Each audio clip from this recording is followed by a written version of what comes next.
কখনো কখনো প্রতিশোধ নিতে আমরা এমন কারো সাহায্য চাই যে শেষ পর্যন্ত আমাদেরই শৃঙ্খলে বাঁধে।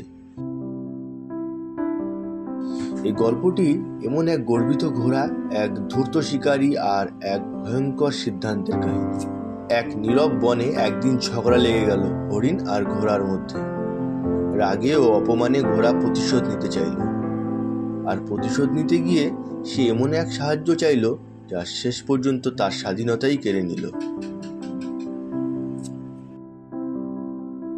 ঘোড়া গেল এক শিকারীর কাছে।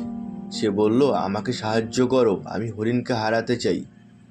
শিকারী রাজি হলো, কিন্তু বলল, যদি তুমি জিততে চাও তবে তোমার মুখে লোহার একটা দাঁত বসাতে হবে, যাতে আমি লাগাম দিয়ে তোমাকে চালাতে পারি, আর তোমার পিঠে একটা জিন দিতে হবে, যাতে আমি স্থিরভাবে বসে তোমাকে পরিচালনা করতে পারি। রাগ আর জয়ের লোভে ঘোড়া কোনো চিন্তা না করেই রাজি হয়ে গেল। মুখে লাগাম পড়ল, পিঠে জিন চাপানো হলো। শিকারী চেপে বসলো, আর তারা মিলে হরিণের পেছনে ছুটল। অচিরেই হরিণ পরাস্ত হলো। জয়ের আনন্দে ঘোড়া বলল, এখন নামো, আমার মুখ থেকে লাগাম খুলে দাও আর জিনটা নামিয়ে দাও।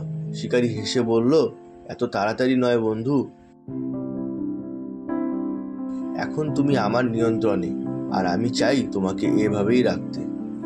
এই গল্পটি আমাদের শেখায়, যখন আমরা নিজেদের স্বার্থে অন্যের হাতে সিদ্ধান্তের ক্ষমতা তুলে দিই, তখন আমরা ধীরে ধীরে নিজেদের স্বাধীনতাই হারাই।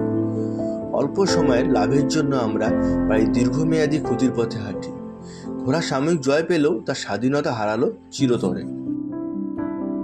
এই গল্প শুধু পশুর নয়, এটা আমাদেরও গল্প। চাকরি, সম্পর্ক বা জীবনের সিদ্ধান্তে আমরা অনেক সময় এমন লোকের হাতে নিয়ন্ত্রণ দিই যারা পরে আমাদেরই বেঁধে রাখে। স্বাধীনতা একবার হারালে তা ফিরে পেতে অনেক কষ্ট হয়। গল্পটি ভালো লাগলে লাইক দিও আর চ্যানেলটি সাবস্ক্রাইব করে রেখো। ধন্যবাদ শুনবার জন্য। মনে রেখো, সবচেয়ে বড় জয় সেই যা তোমাকে মুক্ত রাখে।